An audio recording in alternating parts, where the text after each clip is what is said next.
Hello everyone, and welcome to today's webinar on pressure measurements in multifamily buildings. My name is Joe Medosch. I'm an independent trainer. I work with Retrotec to do beta testing and help them with some of their trainings, and I'm here today to talk about the multifamily buildings. Hopefully maybe you're paying attention to the cover image there of the multifamily that I chose. That is the album cover. You might remember what albums are from Led Zeppelin, Physical Graffiti. And I thought somebody should have done a test on that structure a while ago. So our objective today is kind of the definition of multifamily, and mostly going to focus on existing structures. Calling your mic still on. And it's not going to follow a XYZ standard. So if you're used to ASTM 779 or 213 or whatever it is, that's not really the goal today. The goal is actually trying to go through how to actually use your equipment and your brain to do some investigative type of approaches and testing.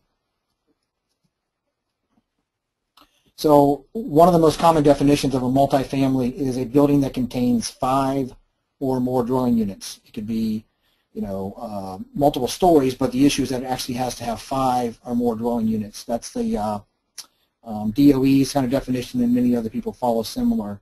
If there's a different definition that your municipality or whatever standard you follow has a different one, don't hesitate to let us know what that might be, but that's the general rule of thumb that we're going to follow today.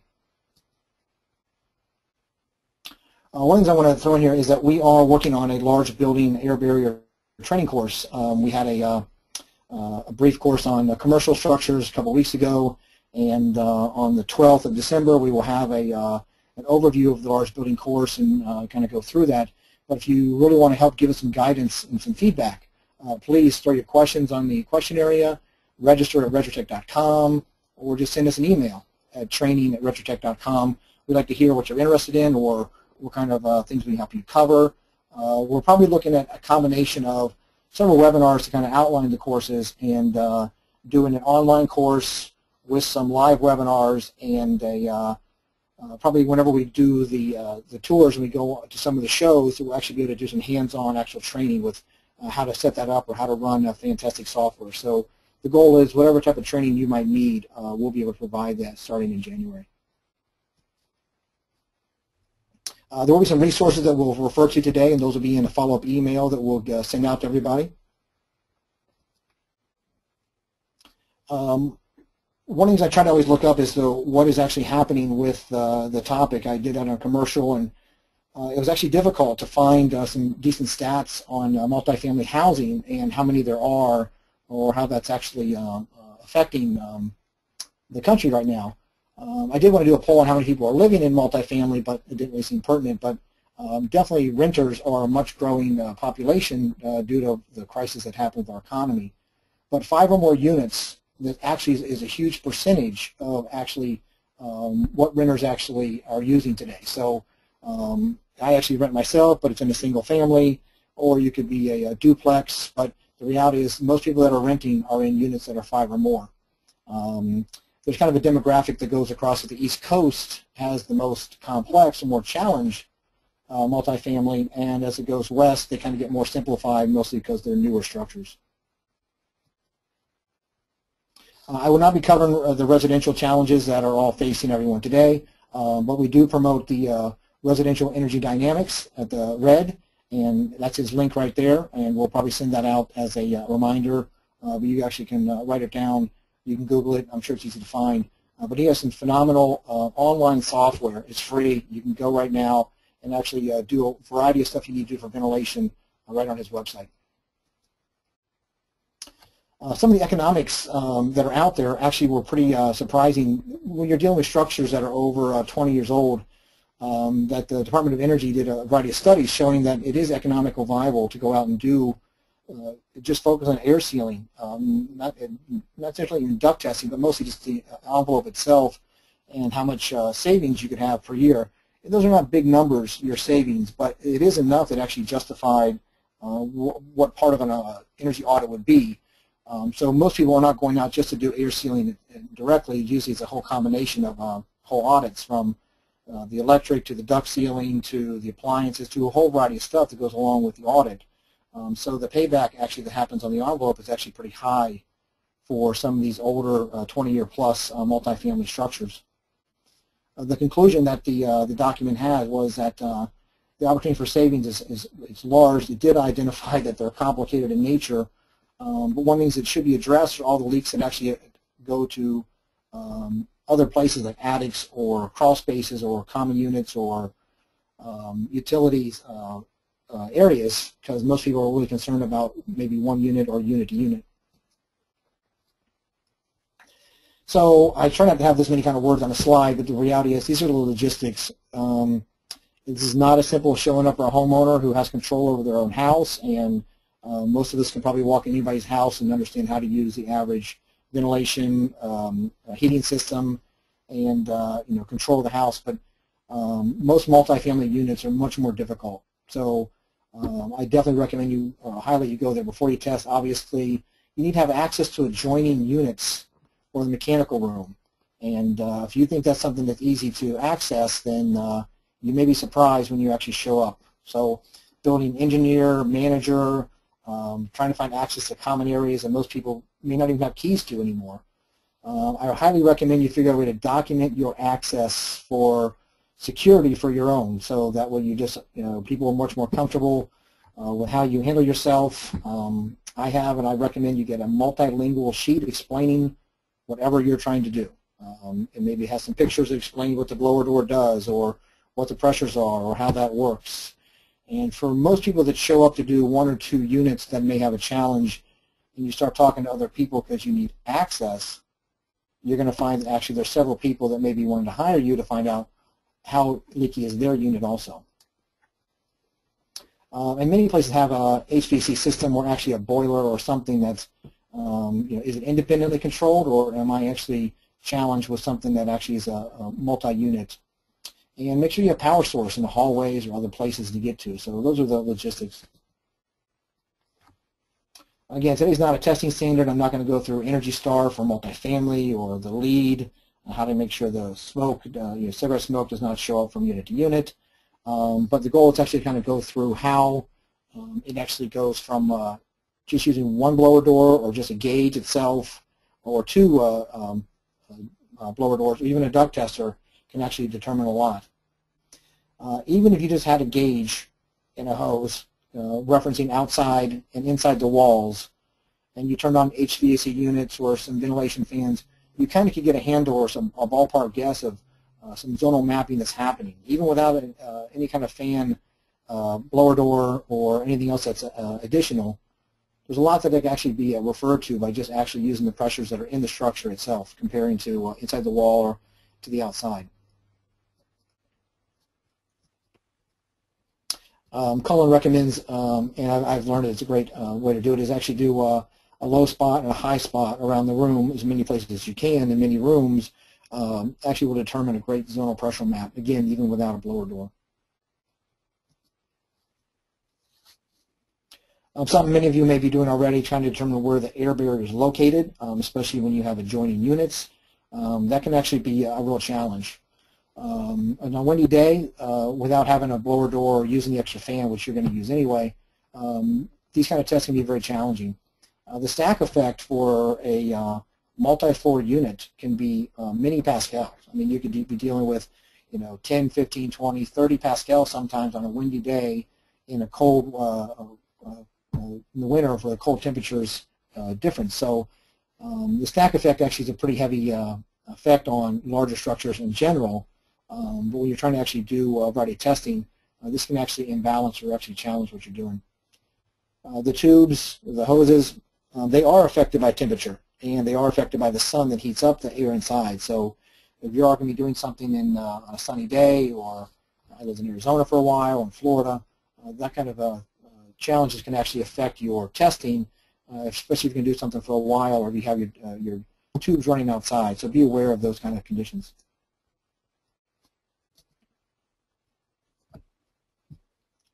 So the basic question I have is kind of why.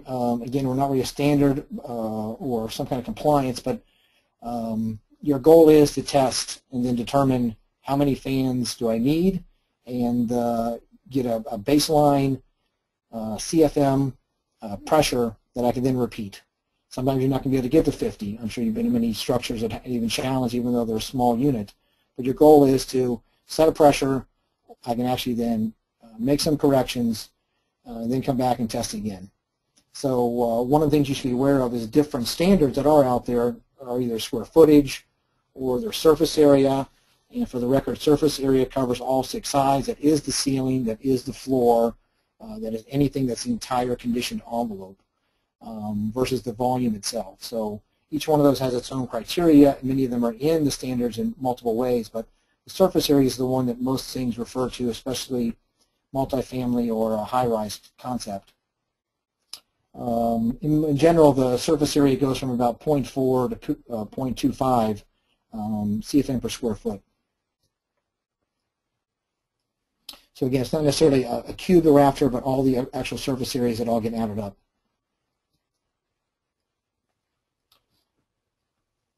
So whether you're going to use one fan or a double fan or 2 single fans, or depending on the size of the unit, you may be using 3 fans. Again, the multifamily that most people are out there thinking of are not the same, probably between 3 or 4 people. Again, it could be, you know, a matter of 8 or 10 units that are all kind of 2 stories. That's the common multifamily, maybe 3. But you can easily go up to 5, 10, 12 stories that are also kind of the same concept as a multifamily, but kind of work towards the large building concept. Ones that are much newer or even smaller, you actually can just use your duct tester. And Retrotec, many manufacturers have a cloth that you can convert your duct tester and actually test the unit by that way. Or you also can use a window and use a duct tester, or even the blower door fan itself. It's a little more challenged. We need a larger window. But in general, if the house is fairly tight, the structure is very tight, then that's one way as an alternative you can actually do this. We do actually have an Excel spreadsheet that kind of goes through what type of tests are you doing, and some general conditions about how large is the structure, and it'll actually calculate the number of fans you'll be needing. And depending on, Retrotec has several different fans that range from 6,000 to 8,000 CFM. So it depends on what fans you have, what criteria you're trying to test to, and what also determines what the results should be. It gives you an idea of how many fans you might need for your test.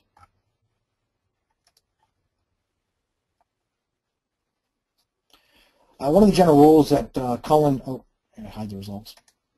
One of the general rules that Cullen promotes is when you're doing a larger structure, this may be kind of past the smaller residential type of multifamily, but if it's on or operated all the time, then we usually don't cover it.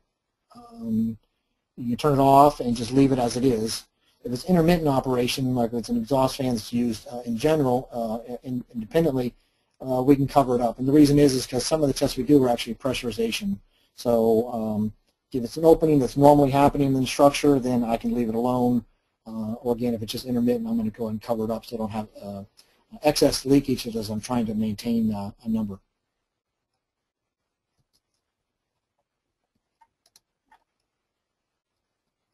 There's a variety of ways you can find leaks, from the the smoke pencil, or the IR camera. So this is a great shot that we borrowed from Phil Emery, and it shows all of the great things that happen, or worst case that could happen, or should really never happen, between thermal bridging, lack of thermal bridging when they did not put the insulation in, and the infiltration that comes from the air. So on the left-hand side here, you can see this is all air infiltration. The big blue section, they missed the insulation. And over on the right, you can actually just see it's just thermal bridging between the studs and where the insulation was installed correctly.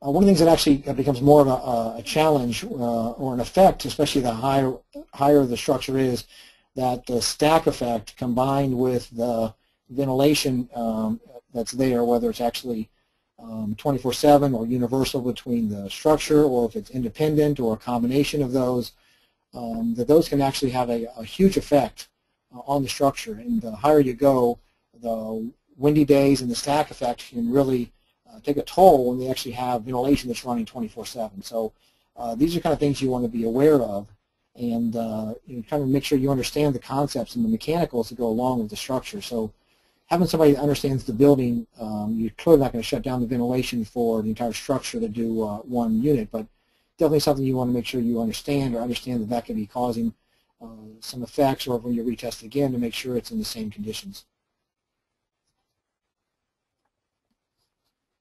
I've used this example as that, the structures in our houses are a lot like a chimney, and many of the structures that you work with, many of them have a garage or parking or commercial property on the bottom, which can cause a lot of pressures and IAQ issues right out of the bat. Others may be on the ground floor, and it's not an issue at all for you, but you do want to make sure you're aware of where is the air barrier? Where was the separation between this living quarters, all living quarters, or how the building is separating itself from a variety of the issues? This all comes into play from laundry rooms. Some places have garbage chutes, and the shaft that runs up the middle for the elevator is one of the greatest challenge to actually cause significant pressures on the structure itself. So understanding how the structure may just be working with its pressures dynamically by itself will determine on whether or not you're going to try and do test the structure with really just one set of fans or two set of fans, and actually try and pressurize the entire structure as one unit and determine what the leakage is one opportunity. Again, this is kind of more of a high-rise or a large building option, but for compliance or other things to deal with multifamily, this is one of the ways you can do it. If they do have a good separation between floors and units and their shaft and their parking and everything, you might be looking for more individual tests. These are the ones that actually are going to be much more beneficial, because the structure itself should have been well designed, and this actually is what you're hoping for, is that I know the envelope in general on the exterior is functioning.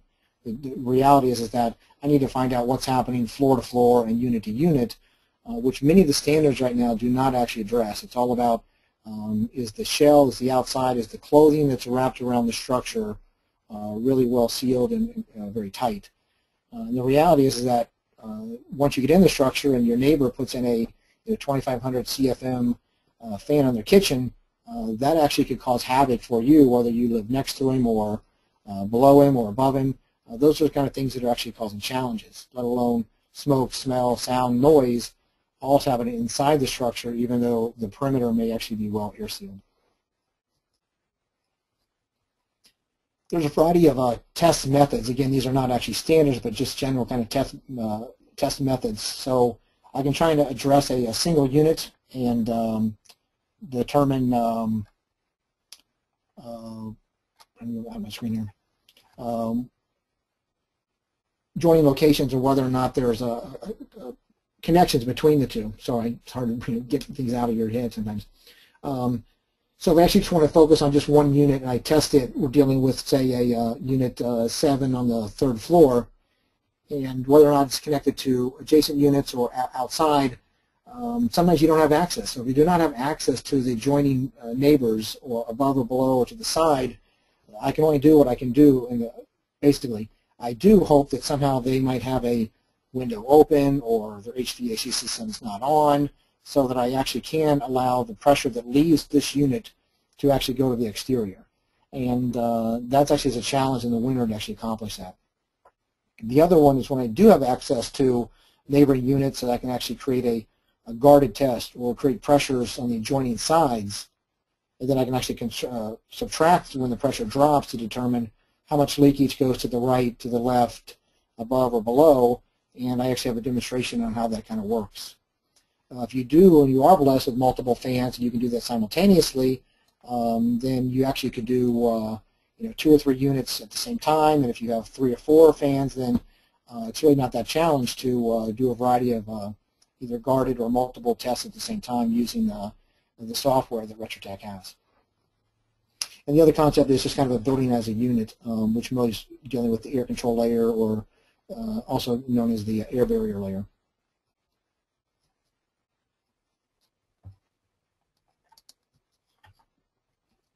I'm going to focus my illustration and topic on the actual guarded test, how to create pressures and from the adjoining sides to then determine on a kind of a subtraction as to how much the pressure went down or changed, so I can then determine how much is leaking to the left, right, above, or below.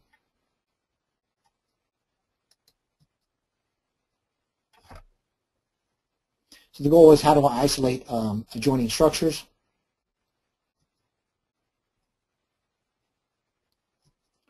I have some slides here. I'm going to kind of move through them quickly because I actually have a better illustration or a better way of going through them. So this obviously is just one large structure, whether it has multiple floors or just one big warehouse type of unit.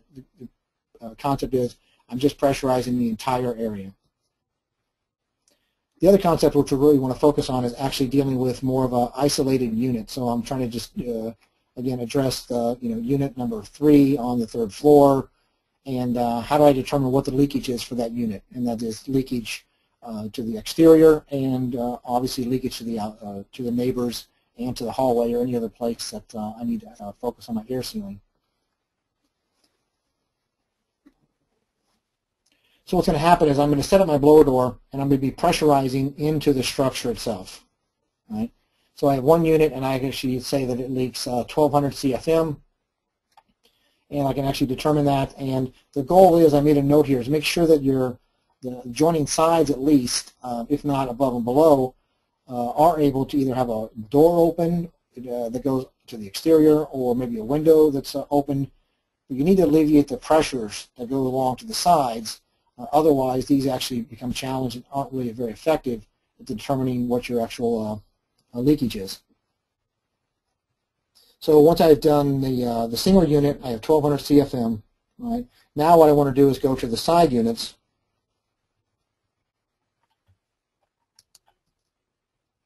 Right? So I'm going to start by actually pressurizing the hallway that's on the back side. Right? And now I'm actually able to subtract what happens in the hallway here. So it was went down 50. Math may be off. All right, and then I can open a door to another unit. Now I'm actually pressurizing on the right side. I can open up another door on the left side. And what I'm actually doing is creating pressures that go around the unit that I'm actually trying to test. And as those pressures go down, I can start to determining which side has the worst air leakage. And now I actually also determine where my air leakage to the exterior is now focused on. Before I touch base on the software, what I want to do is show you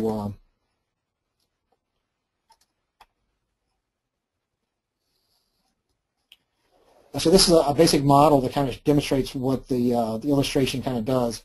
And what we're trying to show you is that you have an elevator shaft in the back and the black that sticks up on the roof. I have my stairs that move up on both sides. And here's the unit that we want to focus on, is right here in the middle. And the blue areas in the back are kind of the hallways. So it's kind of right in the middle of the structure. And these are the kind of challenges that happen between air moving up and through the structure itself and pulling on my hallways automatically, and the same kind of pressures that come from the elevator shaft in the back.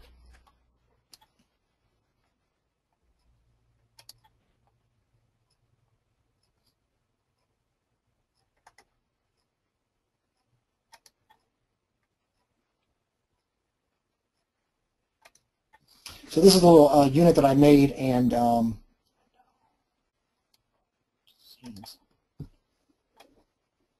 what I want to do is kind of demonstrate the same concepts. You kind of can see it in more of a realistic move around the structure itself.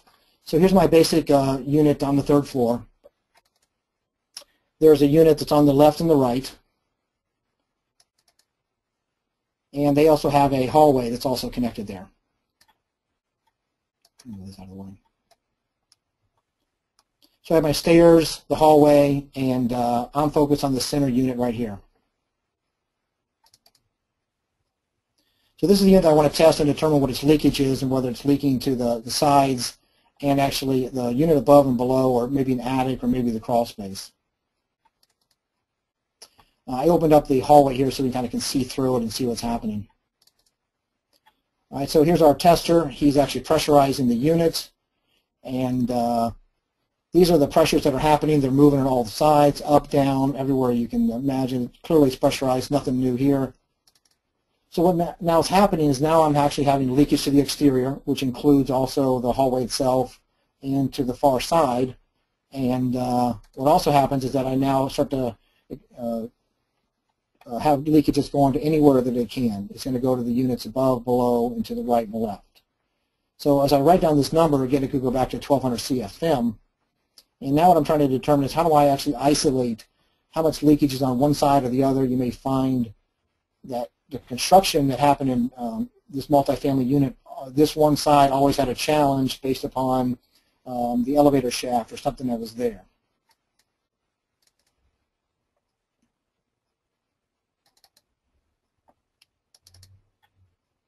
So as you move around, you kind of see where the air leakage is happening from the unit above, the unit below, and the units to the side. And the area here in the gray is the floor. And one of the challenges that happens, which I'll remind you at the end, is that these are considered the intercostal or unseen spaces where the floor, the ceiling that's between units, and the walls are really the exterior because they have typically so many large connections that it really isn't unit to unit. It's really when it gets into the wall and it goes into the floor and it starts moving around that really is exterior leakage.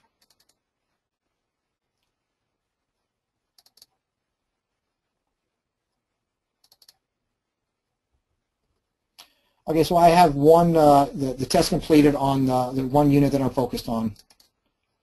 All right, and now what I can do is actually work on the left unit and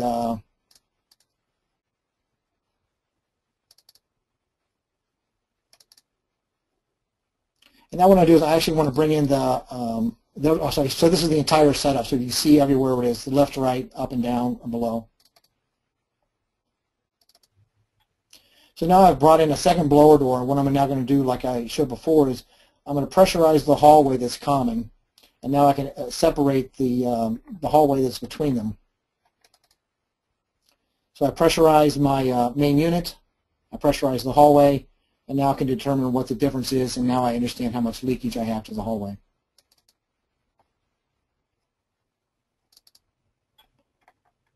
And the same happens between the right unit. What I've really done here is just open the door, and now I've actually still use the same blower door to pressurize the hallway, and now pressurize this unit on the right side. If this hallway is obviously not enclosed and I'm dealing with an open area, now I'm actually challenged with really just doing a blower door here and either adding a blower door or just kind of doing a subtraction as I move around the unit itself.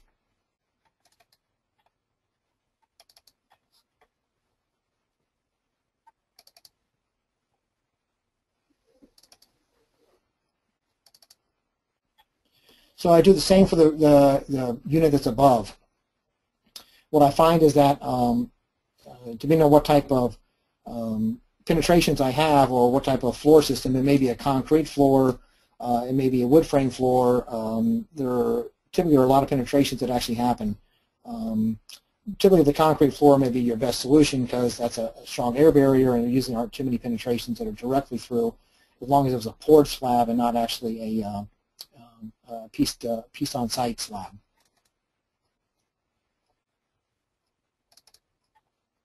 And now I can also do the leakage from above or below. One of the things that I want to try and point out with this illustration is that the challenges that happen that don't go from unit to unit. They actually are focused between, these intercostal spaces or the spaces that are between the framing itself. So I have issues that are coming up from the wall and going to the ceiling area and moving throughout the structure itself. So ultimately these areas are considered more of a exterior kind of location. And it's happening on the floor and it's happening on the ceiling. It doesn't actually have to go through the hallway or the back wall in order to actually be considered leakage to the exterior in terms of how the test works, or areas that I really couldn't keep track of.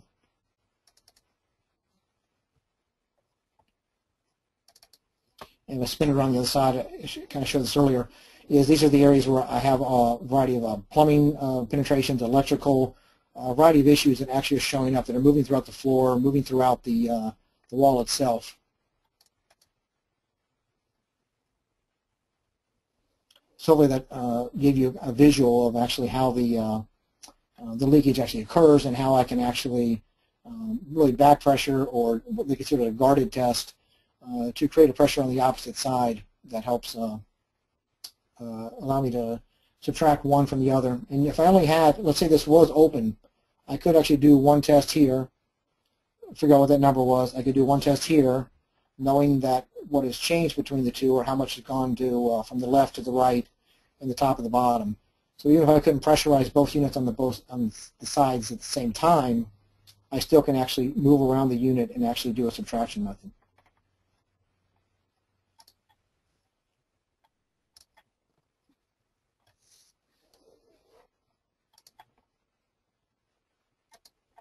I have a couple of the polls we want to try and do today. So what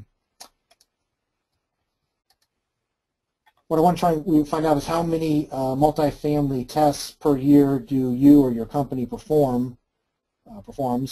Less than 5, 6 to 20, more than 50, or I actually have not done one yet.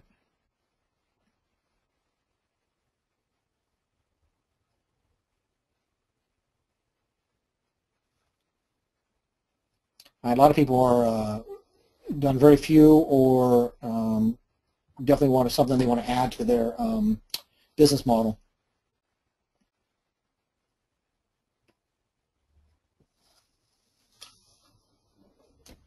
One of the things that happens is I did a commercial presentation a couple of weeks ago and reminded people that for drop ceilings, those stains are condensation issues, not actually roof leaks. So hopefully as you drive around the next few days or the holidays or from next month, you'll start to identify more and more multifamily structures that are around you that sometimes we don't even pay attention to or didn't realize were there, because they are a large population in terms of not just people, but the structures that are there. All right, I'll give it a few more seconds here. 2, 1.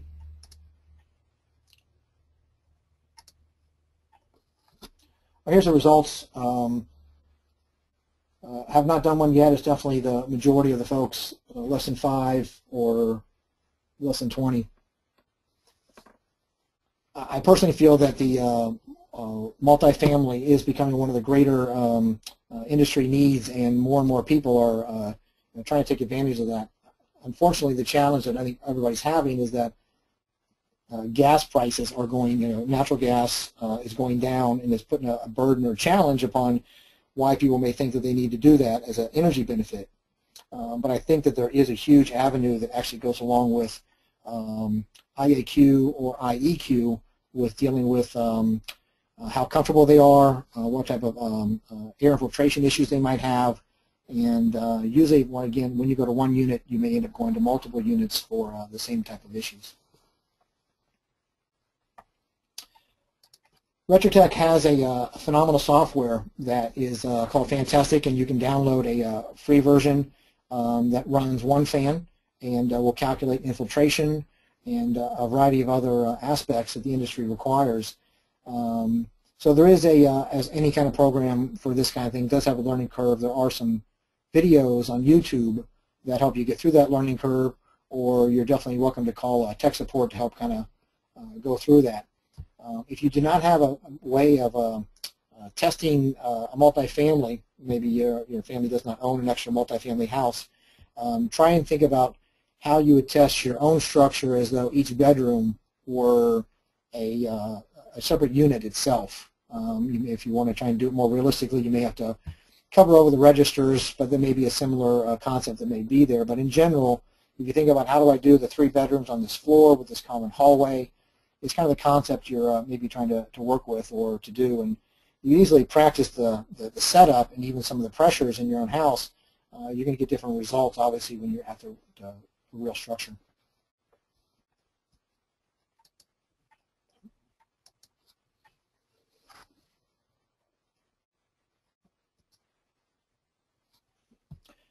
So the new gauge, the DM32, no longer requires tubes or hoses to be run all the way back to near the computer itself or near the hub. The DM2, the previous gauge, was using USB to communicate to your PC or to the software. USB has a limitation of 15 feet, and you can repeat it, multiply it, or a boosted signal 5 times. So that is about as far as you can get out of a USB cable, so it's kind of limiting for some multifamily or other structures. But the new gauge, the DM32, now I only need one Ethernet cable that can go back to a hub, and Ethernet will run 100 meters, 300 some feet, and that can also be boosted. So your limitations are now endless. And for some of the testing you do, it's actually just Wi-Fi compatible. I can actually just have 2 fans on the same floor and use a Wi-Fi signal, and don't even need any cabling at all to run both fans. In fact, the software that is free that comes with the DM32 is the virtual gauge. And it runs and looks and acts just like a gauge, so there's no learning curve with the software. And I can actually run multiple gauges, but typically 2 gauges right there in front of me, and I can see that they're both running, what the results are, and what's happening. So I don't need to be going back to check the one fan, am I close to 50 or not. I can actually be in one area and actually see both fans at one time. And all that could be also through Wi-Fi or any of the wired options that I just mentioned.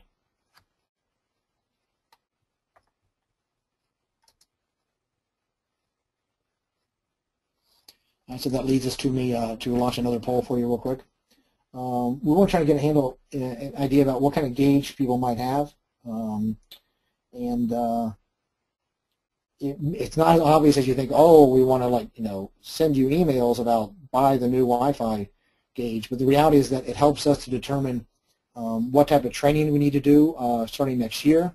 The majority of people still have the DM2, or they still have a DG700. So all those things kind of help us really with the guidance of how to actually do training that actually is more personable for the group that's here.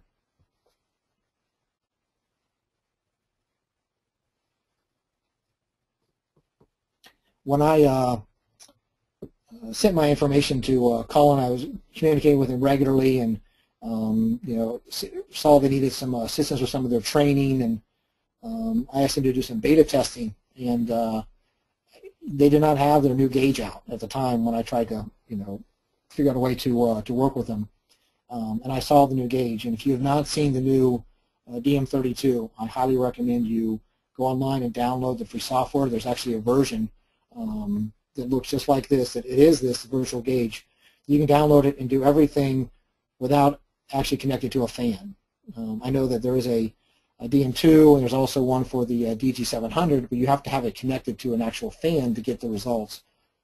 This virtual gauge does not need any fan connected to it to actually use a simulation mode, and it will actually create pressures for you that you can actually practice or work with. So it's a great teaching tool, and a great way to actually learn the gauge even before you get it in your hand.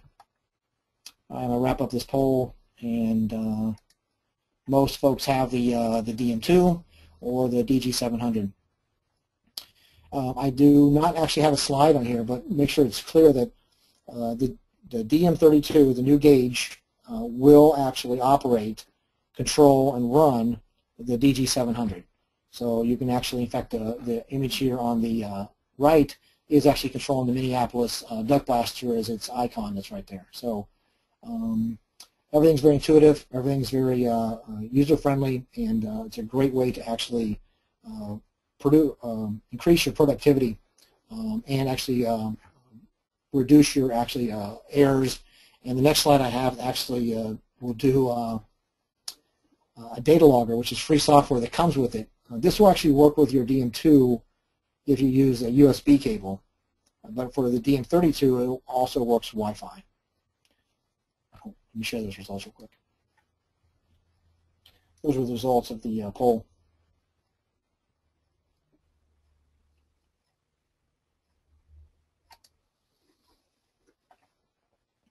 The data logger software is basically a free app you download, and I basically just tell it to start logging, and it will keep track of what runs through the gauge or multiple gauges. So if I had 2 gauges at the structure, it will keep track of both. And when I tell it to stop, it creates a spreadsheet. And the spreadsheet is actually very easy to read.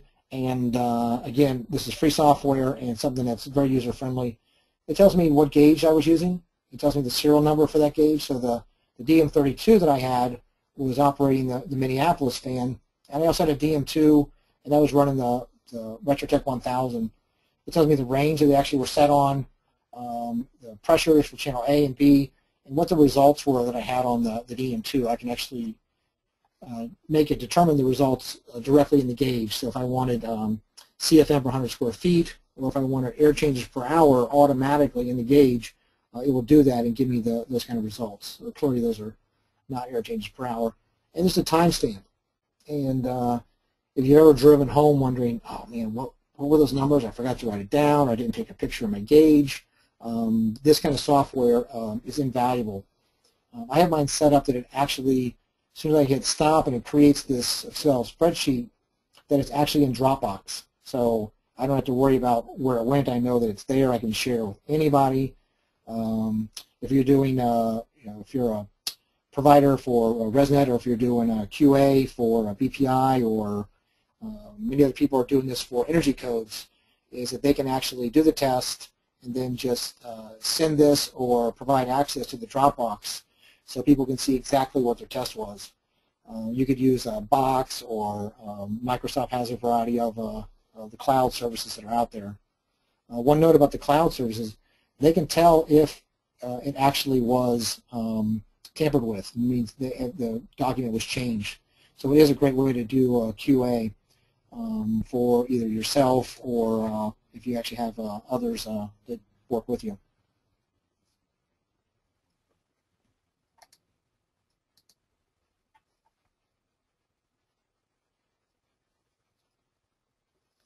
One of the things that Retrotec has added to their equipment profile is the FlowFinder 2, which actually is a power flow hood. We'll send you out a document that goes through this, but considering the requirements that are happening to determine the how to test the bathroom fans, kitchen fans, and a variety of other stuff for ventilation requirements, there's very few well-designed power flow hoods that are out there, and this one exceeds any expectations. This is actually built in it's a German design, and it definitely goes along with any kind of a German tool you may have already experienced. So again, we'll send you the flyer that goes through it, but the reality is within a few seconds it actually creates a back pressure and can actually balance and determine what's actually happening with that supply or exhaust. If you want to determine how much pressure is coming out of your, or balance a residential system, it can actually determine the flow. It has a little fan inside of itself, back pressures, and then you actually get the very accurate assessment of how much air is coming out of that duct itself.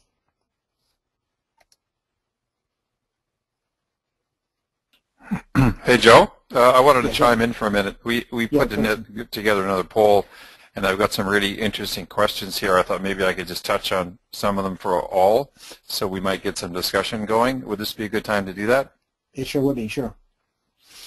Okay, so one of the questions that many of you have asked is where do we put the reference hose when we're doing this, call it, measuring the leakage of an apartment on all sides, where we got a fan running in the hall, one running in the apartment, and so on.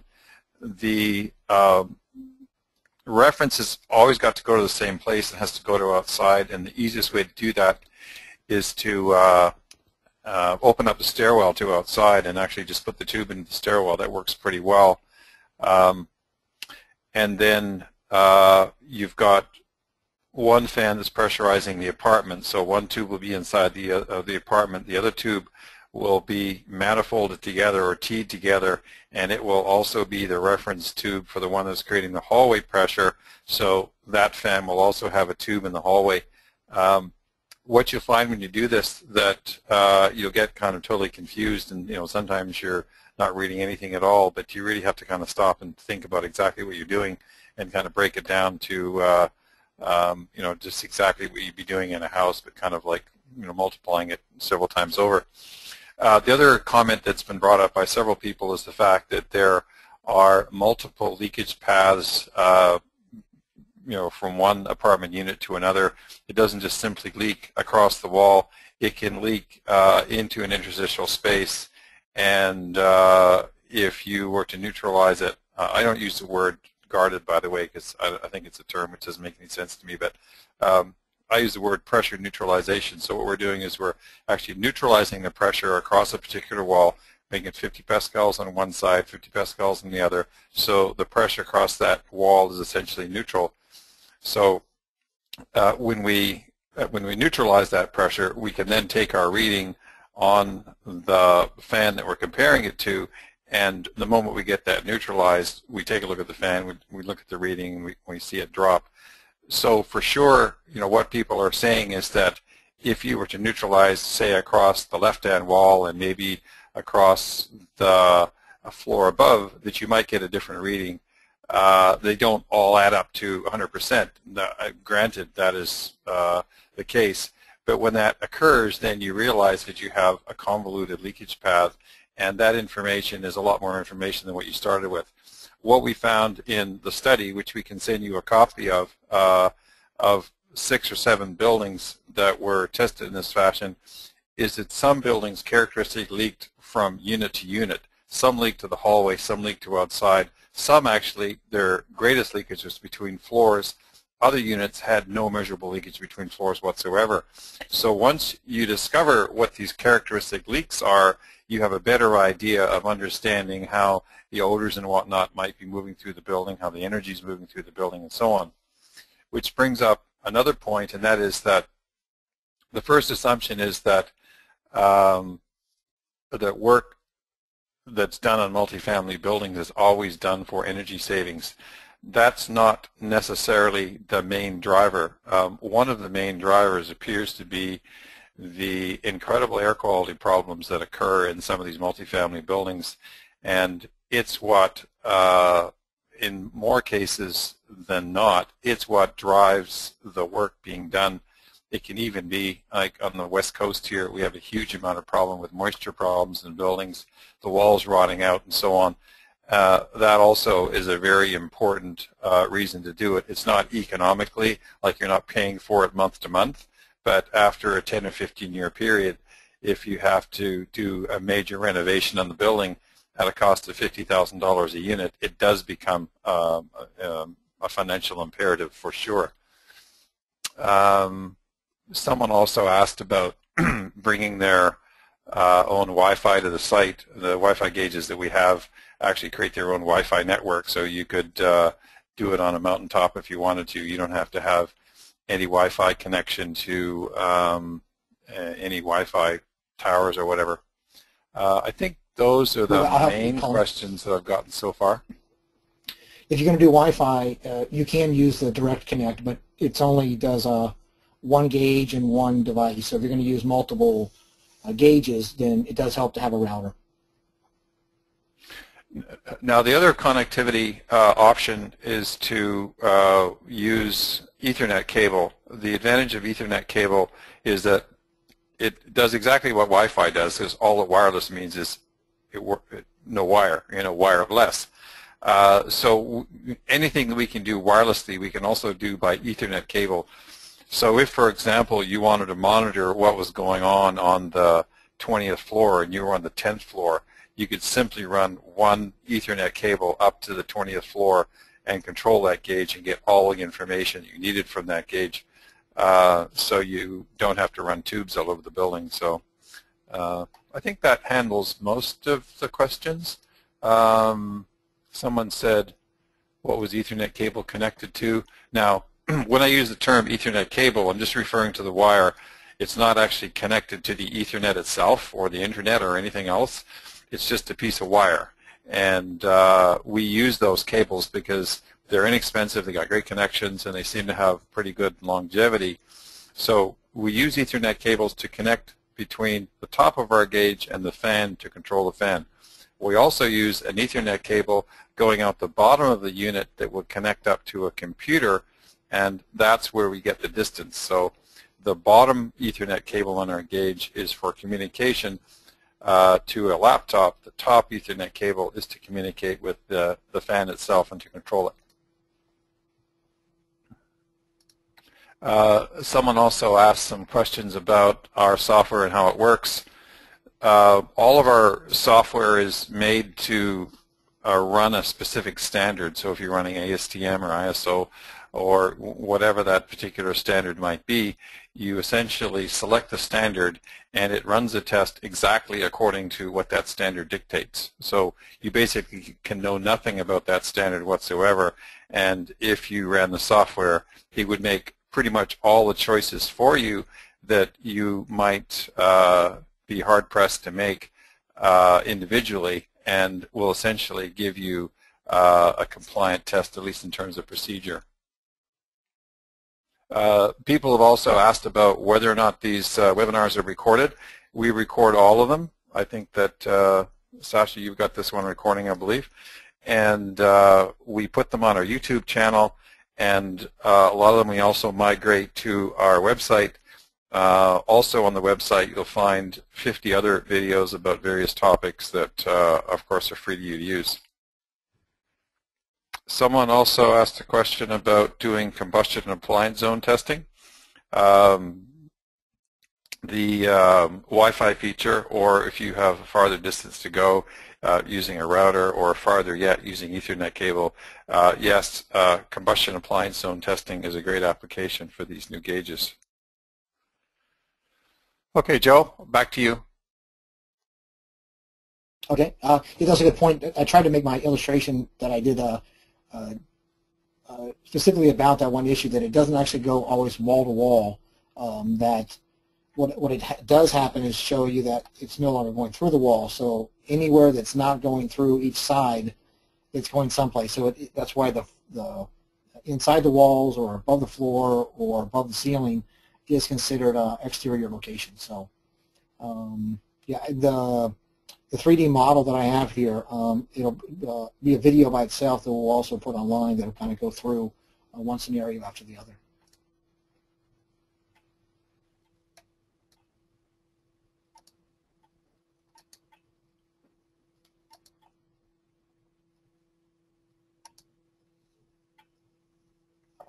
So here's one crucial slide that we kind of brought up, but I want to make sure it gets addressed. That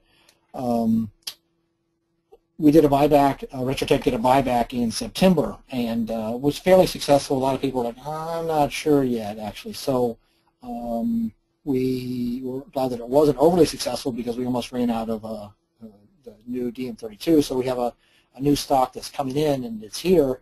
So we're going to offer the buyback for $950. That means you trade in your DM2 or your DG700, right? And you can pre-order that by the end of the year and get $100 back, right? So if you've not actually seen the gauge or seen how it works, please join us for another webinar. And I usually have it in my hand or show what it does. But when I first got it, I could not describe to you the explicitives that I actually felt, because it's really pretty phenomenal gauge. And it kind of almost works as a big, not even too much bigger, iPhone itself, so or Android, depending on what you prefer. And it does work on Android, Windows, or Apple devices. I can actually control the entire fan from almost anywhere in the structure, even using the direct connect that it provides with my Android or iPhone or tablet anywhere in the structure. And again, the same thing happens with the DG700. There's a little adapter that works right above the speed control. That kind of covers the time and the slides.